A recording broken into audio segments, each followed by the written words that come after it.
चलिए अभी हम लोग पेल्टन जो हमारा जो टरबाइन है जिसमें हमने डिस्कस किया है कि पेल्टन हो गया और मेन फ्रांसिस हो गया, ये दो के ऊपर ही मेन न्यूमेरिकल आते हैं।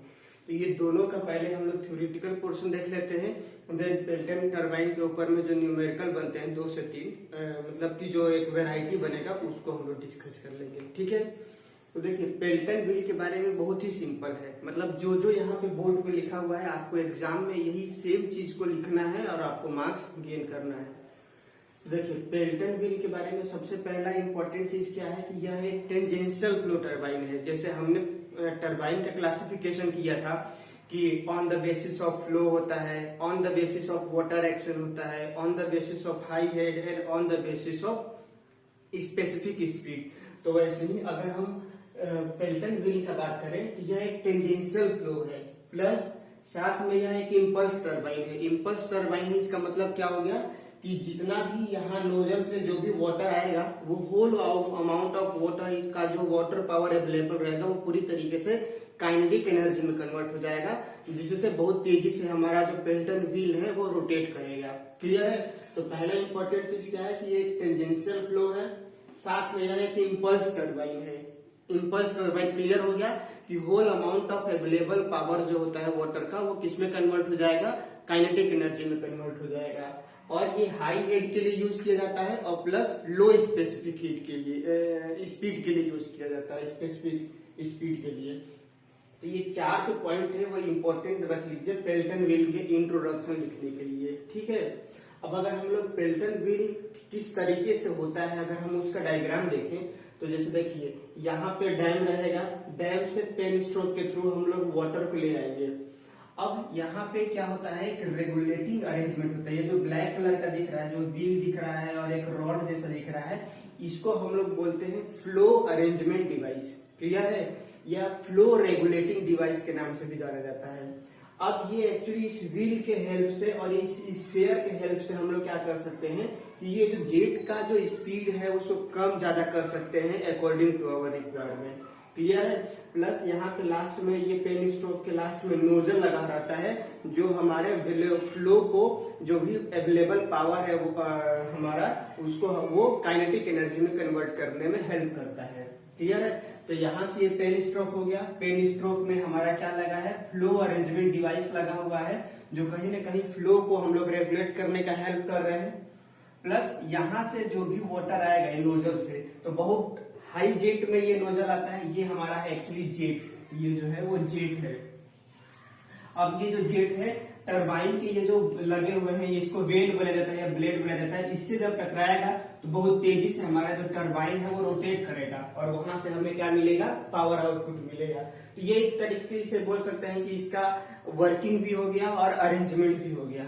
यहाँ पे दिख गया आपको पेन स्ट्रोक। पेन स्ट्रोक में एक रेगुलेटिंग अरेंजमेंट लगा हुआ है, व्हील हो गया, रॉड हो गया, स्फीयर हो गया, जो कहीं न कहीं फ्लो को रेगुलेट करने का काम कर रहे हैं। लास्ट में नोजल लगा हुआ है, तो जो नोजल लगा हुआ है वो कहीं न कहीं फ्लो हमारे जेट को मतलब कि कम ज्यादा करने में हेल्प करेगा।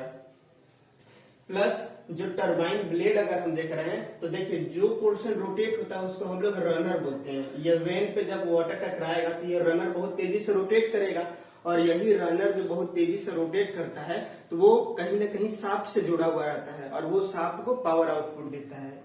तो रनर और जो वेन होता है, जो हाई काइनेटिक जेट होता है, उसका यूज किया जाता है रनर को रोटेट करने का। और रनर के पीछे में ये जो शाफ्ट लगा हुआ है यहीं से हमारा जो है शाफ्ट जुड़ा हुआ रहता है और वो शाफ्ट जब रोटेट होता है तो हमें मैकेनिकल पावर आउटपुट मिलता है।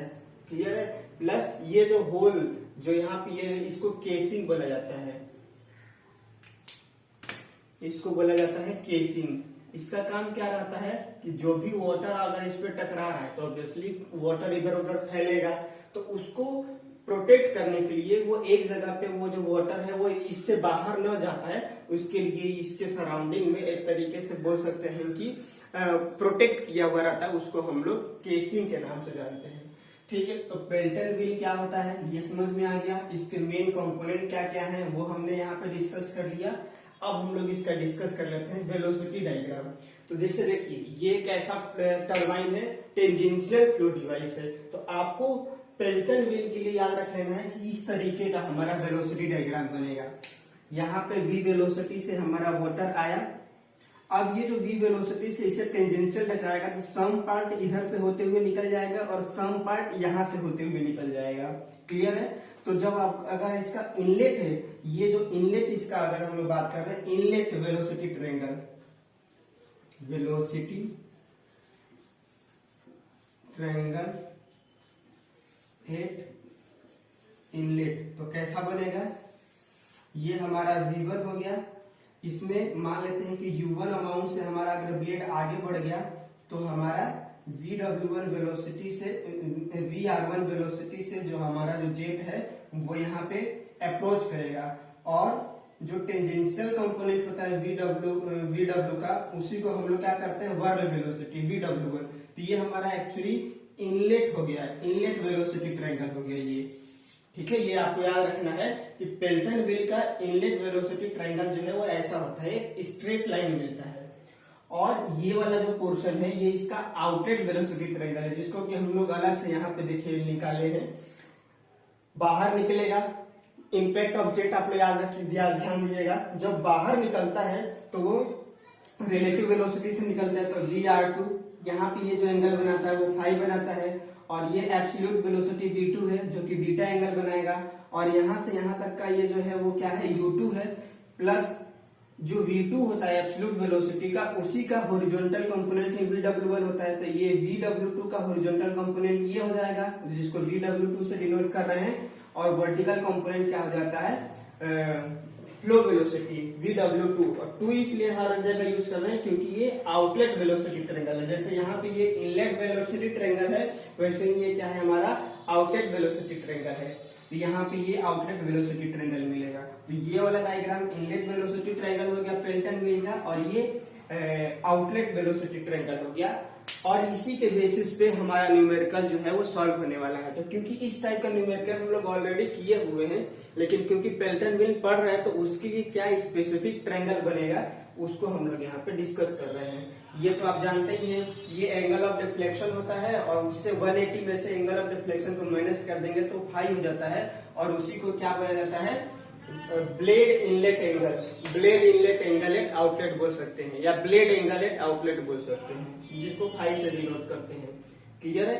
तो ये रहा हमारा वेलोसिटी ट्रायंगल। इसी वेलोसिटी ट्रायंगल डायग्राम को यूज करेंगे हम लोग जब न्यूमेरिकल सॉल्व करेंगे। तो ठीक है, तो इतना नोट डाउन कर लीजिए। इसके बाद इसके ऊपर कुछ न्यूमेरिकल वाला जो है उसको हम लोग नोट डाउन करके और डायरेक्ट न्यूमेरिकल सॉल्व करेंगे।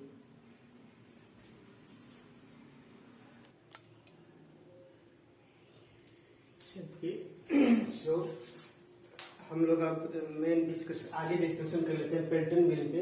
तो देखिए अभी हमने पिछले स्लाइड में डिस्कस किया वेलोसिटी ट्रायंगल डायग्राम, ये हो गया हमारा इनलेट वेलोसिटी ट्रायंगल डायग्राम, और ये हो गया हमारा आउटलेट वेलोसिटी ट्रायंगल डायग्राम।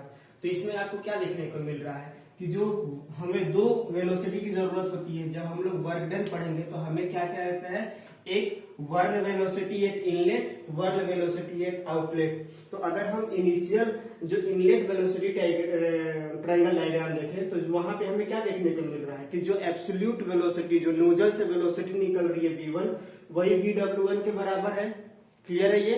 तो पहला vw1 तो हमें मिल गया v1 के बराबर हो गया, और साथ में और हमें क्या मिल रहा है कि जो v1 है वो u1 प्लस vw1 के बराबर है, यानी रिलेटिव वेलोसिटी हमारा किसके बराबर हो जाएगा, एब्सोल्यूट वेलोसिटी माइनस जो ब्लेड का वेलोसिटी है, जिस वेलोसिटी से मूव कर रहा है। तो ये हम लिख सकते हैं vr1 equal to v1 minus u1, और vw1 v1 के बराबर है।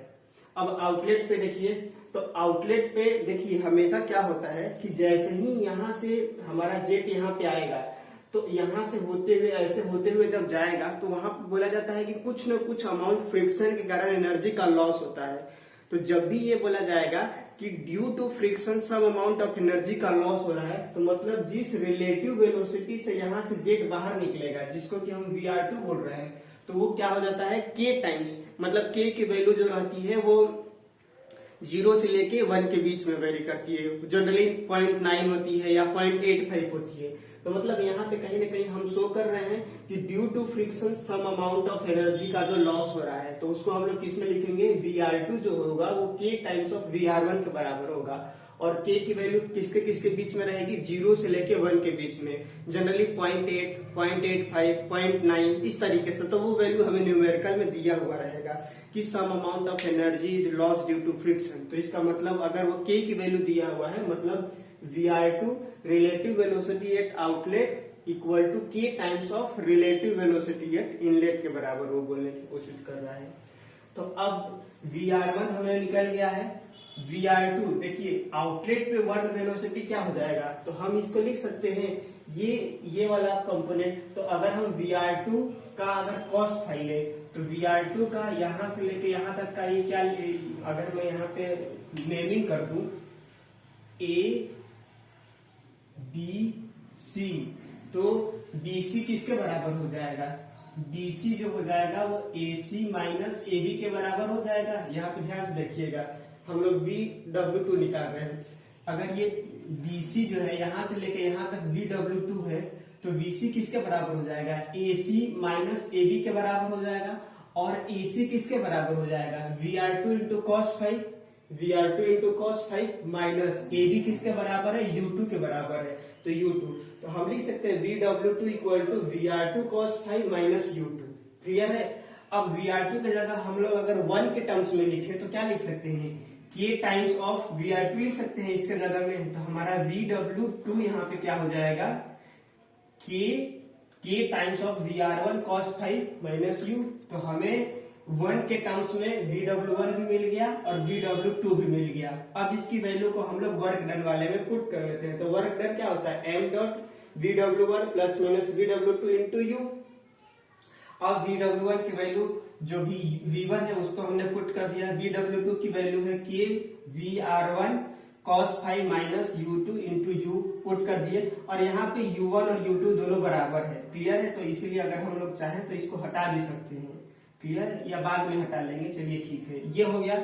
अब हम लोग रीअरेंज करते हैं, V1 माइनस U1 को एक साइड लिख लेते हैं। और क्योंकि यहाँ पे हम ये भी लिख सकते हैं कि V1 equal to U2 equal to U के बराबर है, तो हम लिख सकते हैं V1 minus U1 plus K। अब देखिए यहाँ पे जो VR1 है उसको हम क्या लिख सकते हैं, V1 माइनस U लिख सकते हैं। तो हमने V1 माइनस U लिख दिया इंटू कॉस फाई। क्लियर है।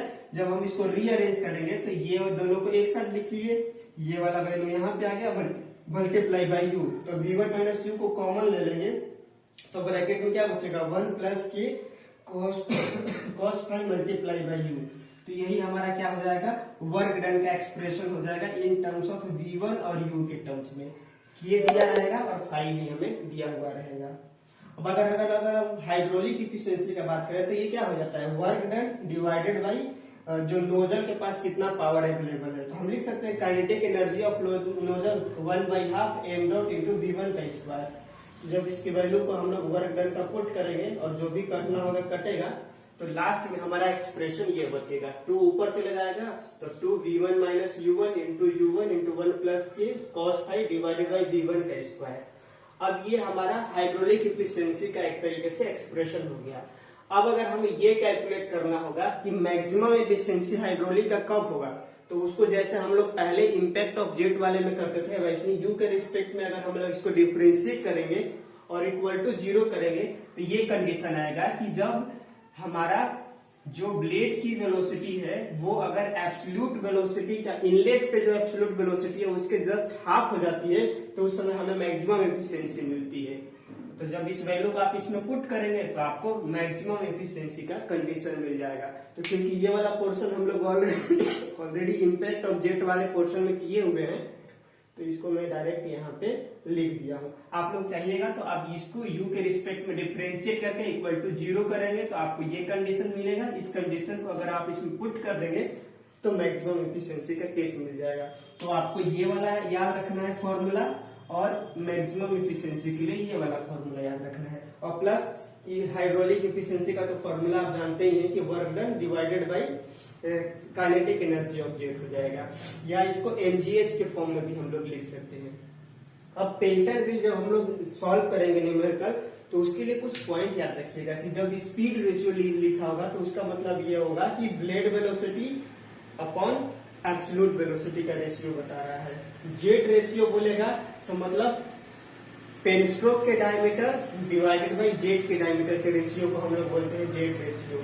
अगर पूछेगा नंबर ऑफ बकेट निकालिए तो उसका फॉर्मूला डायरेक्ट आप ये यूज करिएगा 15 + 0.5 into capital D upon small D. Capital D क्या हो जाएगा, डायमीटर ऑफ पेन स्ट्रोक,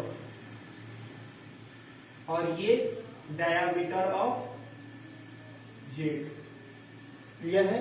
और पूछेगा कि नंबर ऑफ जेट निकालिए तो आप क्या करिएगा, total discharge from the pen stroke से एक जेट से कितना डायमीटर निकल रहा है, एक जेट से कितना डिस्चार्ज निकल रहा है, उसको डिवाइड कर देंगे तो हमें नंबर ऑफ जेट निकल जाएगा। इसका मतलब यह होगा कि जैसे टोटल मान लीजिए 50 डिस्चार्ज हो रहा है और एक जेट से हमें मान लीजिए कि 10 मीटर के ऊपर डिस्चार्ज हो रहा है, तो टोटल नंबर ऑफ जेट कितना हो जाएगा, तो ऑब्वियसली टोटल में से एक से डिवाइड करेंगे तो नंबर ऑफ जेट निकल जाएगा।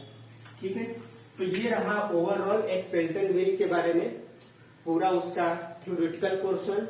यहाँ पे हमने उसका डेरिवेशन देखा कि वर्क डन का क्या एक्सप्रेशन होगा, हाइड्रोलिक एफिशिएंसी का क्या एक्सप्रेशन होगा, और क्या क्या मेन पॉइंट जो है वो एग्जाम न्यूमेरिकल में हमें यूजफुल रहेंगे। तो इतना अगर हम लोग कर लेते हैं, अब हम लोग को डायरेक्ट हम लोग रेडी हो गए हैं न्यूमेरिकल को सॉल्व करने के लिए। 2 से 3 न्यूमेरिकल अगर हम लोग कर लेंगे तो पेल्टन व्हील हमारा क्लियर हो जाएगा। ठीक है।